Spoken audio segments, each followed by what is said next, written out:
Hello students, आज की इस वीडियो में पढ़ेंगे सब डिवीज़न साइलोप्सिडा। साइलोप्सिडा हमारा जो है वो आज का टॉपिक है। हमने डिस्कस किया था वेस्कुलर प्लांट्स के अंदर। तो हमने जब क्लासिफिकेशन की बात की थी तो हमें पता चला कि क्लासिफिकेशन के अंदर जब हम वेस्कुलर प्लांट्स की क्लासिफिकेशन करते हैं तो उसके अंदर हमारे पास दो पार्ट्स आते हैं। एक होता है सीडलेस प्लांट्स, जिसके अंदर सारे वो प्लांट्स आते हैं जिनके पास सीड नहीं होते, और एक हमारे पास ऐसे प्लांट्स होते हैं जिनके पास सीड होते हैं, उन्हें हम सीडेड प्लांट्स कहते हैं, और इन्हें जो है वो स्पर्मेटोफाइट भी कहते हैं। सीडलेस प्लांट्स को जो है वो हम टेरिडोफाइट कहते हैं। तो टेरिडोफाइट के अंदर हमने डिस्कस किया कि इसके अंदर जो है वो 3 सब डिविजन्स आती हैं। टेरिडोफाइट जो है वो सीडलेस प्लांट्स होते हैं, इनके अंदर कोई भी सीड नहीं होता। इनके अंदर जो है वो फर्न एलिज आ जाते हैं। फर्न एलिज जो है वो 3 ग्रुप में डिवाइड किए गए हैं। सबसे पहले हमारे पास जो है वो सब डिवीजन साइलोप्सिडा है, जिसके अंदर जो है वो सिलोटम और मैसिप्टेरिस जो है ये 2 प्लांट्स आ जाते हैं। तो ये 2 हमारे पास जेनरा जो इसके अंदर इंक्लूड हैं। आज हम इसको डिस्कस करने वाले हैं। इसे जो है वो विस्क फर्न भी कहते हैं और इसे जो है वो लिविंग फॉसल भी कहते हैं। तो आइए इसको डिस्कस करते हैं। सबसे पहले, this is the most primitive group of living vascular plants, include 2 genera, Psilotum and Tmesipteris. तो ये हमारे पास 2 इसके अंदर जेनरा आते हैं। सबसे पहले ये जो है वो मोस्ट प्रिमेटिव ग्रुप है लिविंग वेस्कुलर प्लांट्स का। वेस्कुलर प्लांट्स की अगर हम बात करते हैं तो ये वो प्लांट्स हैं जिसके अंदर जो है वो वेस्कुलर टिश्यू होते हैं। वेस्कुलर टिश्यू का मतलब है जाइलम और फ्लोएम हमारे पास उसके अंदर मौजूद होते हैं। तो हमारे पास ये वो पहले प्लांट्स हैं जिनके अंदर हमें जो है वो वेस्कुलर टिश्यू दिखाई दिए। तो सबसे पहले जो है वो वेस्कुलर टिश्यू हमें साइलोप्सिडा के अंदर दिखाई दिए, और ये जो है वो सबसे पहले वेस्कुलर प्लांट्स कहलाए जाते हैं। इनके अंदर 2 जेनरा आते हैं, 2 जेनस आते हैं। वो कौन कौन से हैं? एक है सिलोटम और एक है मैसिप्टेरिस। ये 2 प्लांट्स जो हैं वो इनके अंदर आते हैं, और इनके अंदर भी डिफरेंट स्पीशीज़ आ जाती हैं। वो अलग अलग से जो है वो इनके अंदर प्लांट्स डिस्कस किए जाएंगे। The psilopsida was considered as a living fossil because its apparent similarity to the fossil plant Rhynia। Rhynia जो है वो एक तरह का फॉसल प्लांट है। ये बहुत ही पहले ख़त्म हो चुका है ये प्लांट। अब इनके जो है वो सिर्फ हमें फॉसल्स मिलते हैं। फॉसल्स जो है ये प्लांट्स के जो है वो मरे हुए ज़मीन के अंदर जो हमें मटेरियल मिलते हैं उन्हें जो है वो फॉसल कहा जाता है। तो इस प्लांट के जो है वो हमें फॉसल मिले, और ये जो है वो हमें जब फॉसल की स्टडी की गई तो पता चला कि ये राइनिया जो प्लांट है ये एग्जैक्टली जो है वो साइलोप्सिडा से बिलोंग करता है।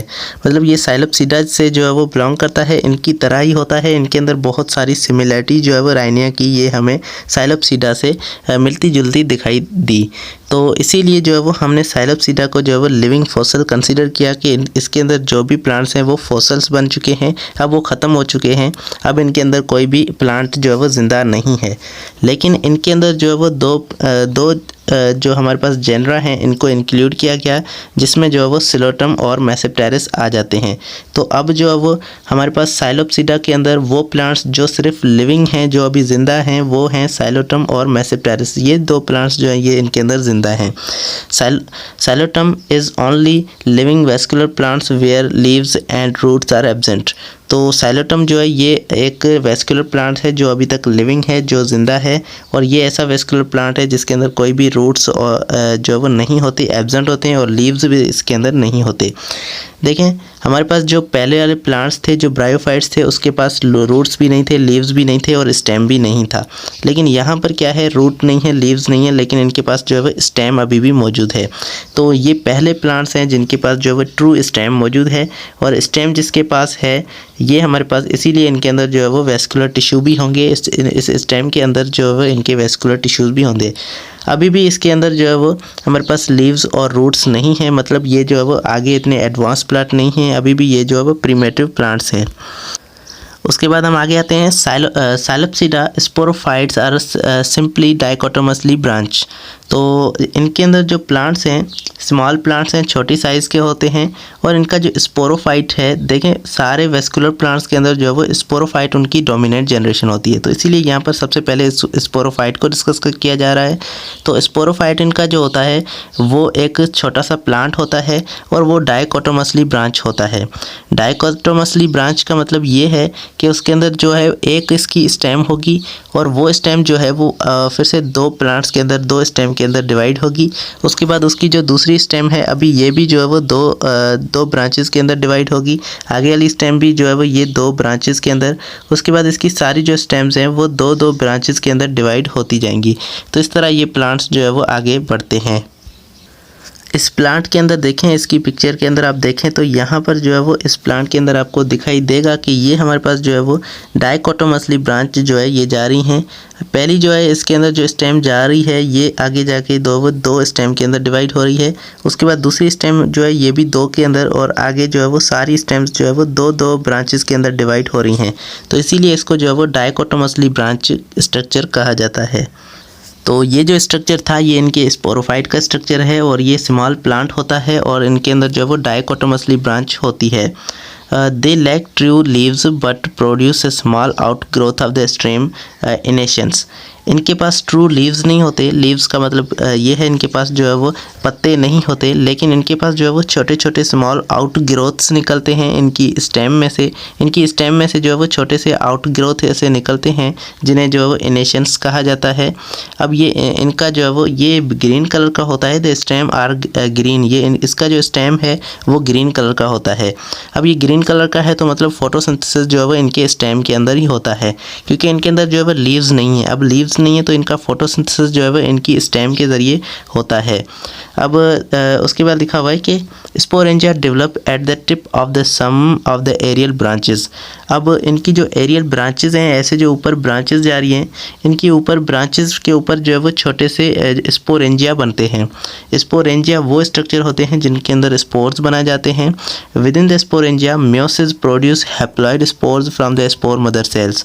अब उसके अंदर जो है वो स्पोरेंजिया के अंदर जो है वो स्पोर मदर सेल्स होते हैं जो म्योसिस के ज़रिए जो है वो हैप्लॉइड स्पोर्स प्रोड्यूस करते हैं। हैप्लॉइड का मतलब उसके अंदर जो है वो n नंबर होगा, मतलब उसके अंदर जो है वो सिर्फ हाफ नंबर ऑफ क्रोमोसोम्स मौजूद होगा और ये स्पोर्स जो है वो इनके हैप्लॉइड स्पोर्स होते हैं। इस पिक्चर के अंदर आप जो है वो इनकी ब्रांचेस के अंदर जो है वो छोटे से आउट ग्रोथ जो थे वो आप देख सकते हैं यहाँ पर। ये इनके छोटे से जो है वो आउट ग्रोथ हैं। इनके पास कोई भी प्रॉपर लीव्स नहीं है, लेकिन छोटे से आउट ग्रोथ, इन्हें जो इनेशंस कहा जाता है, ये इनेशंस इनके पास जो है वो मौजूद हैं। इनकी जो स्टेम्स हैं, ये स्टेम जो है वो ग्रीन कलर की आपको नज़र आ रही हैं और इसी की वजह से इनके पास जो है वो इनकी ग्रीन स्टेम्स में जो है वो फोटोसिंथेसिस होता है।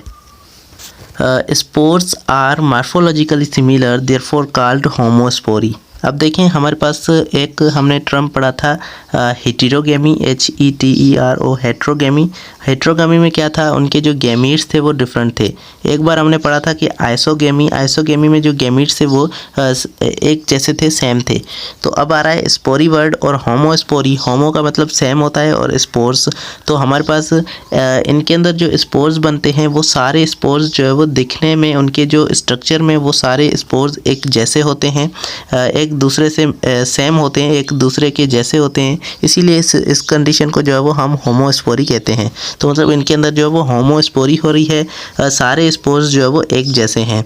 अगर स्पोर्स जो है वो डिफरेंट होते, एक स्पोर इस तरह का है तो दूसरा स्पोर इस तरह का होता और इसके अंदर जो है वो डिफरेंट तरह के मटेरियल होते, तो इन्हें जो है वो हम हेटेरोस्पोरी कहते हैं। लेकिन यहाँ पर सेम होते हैं स्पोर, तो इन्हें होमोस्पोरी कहते हैं।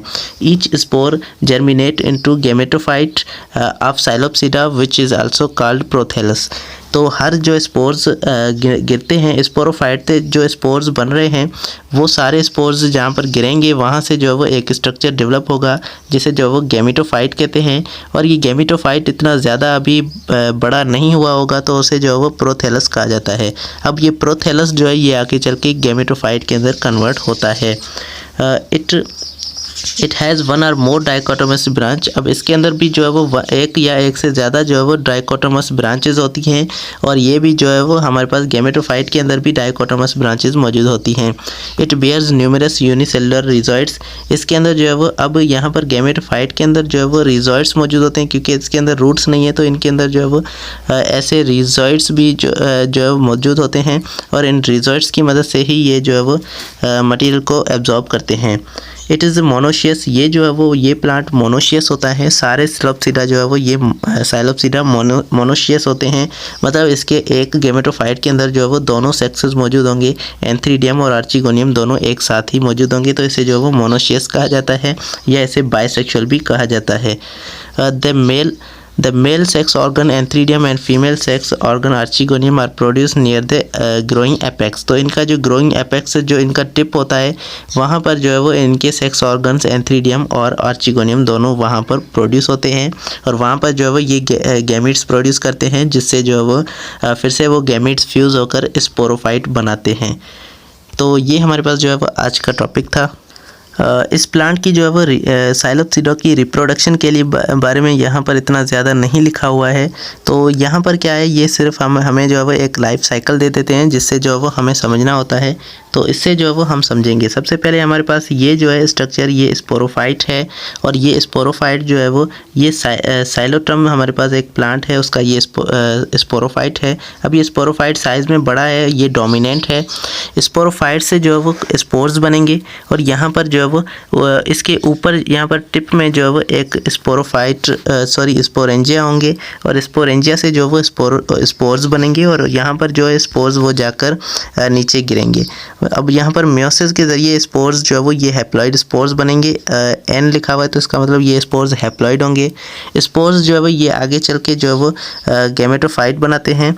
स्पोर्स से जो है वो गैमेटोफाइट बनता है। अब ये गैमेटोफाइट भी एन होगा, हैप्लॉइड होगा और हैप्लॉइड गैमेटोफाइट जो है वो ये अब मोनोशियस होगा। मोनोशियस का मतलब ये है कि इसके अंदर बोथ सेक्सेस जो है वो इसके अंदर मौजूद होंगे।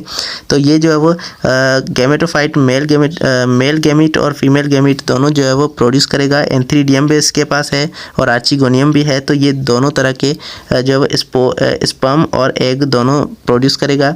उसके बाद ये जब फर्टिलाइज होंगे तो यहाँ पर जो है वो जाइगोट बनेगा। जाइगोट से जो है वो एम्ब्रियो और एम्ब्रियो के बाद जो है वो यहाँ पर फिर से इसकी जो है वो टिप ऊपर से निकल कर ये जो है वो पूरा स्पोरोफाइट बन जाएगा। तो यहाँ पर जो है वो गैमेटोफाइट और यहाँ पर स्पोरोफाइट, ये इसकी पूरी लाइफ साइकिल हो गई। तो उम्मीद है आपको ये आज का लेक्चर पूरा समझ में आ चुका होगा। कोई क्वेश्चन हो तो कमेंट के अंदर पूछ सकते हैं और यहाँ पर जो है वो हम नेक्स्ट वीडियो में नेक्स्ट टॉपिक का डिस्कस करेंगे। तब तक के लिए thank you so much for watching.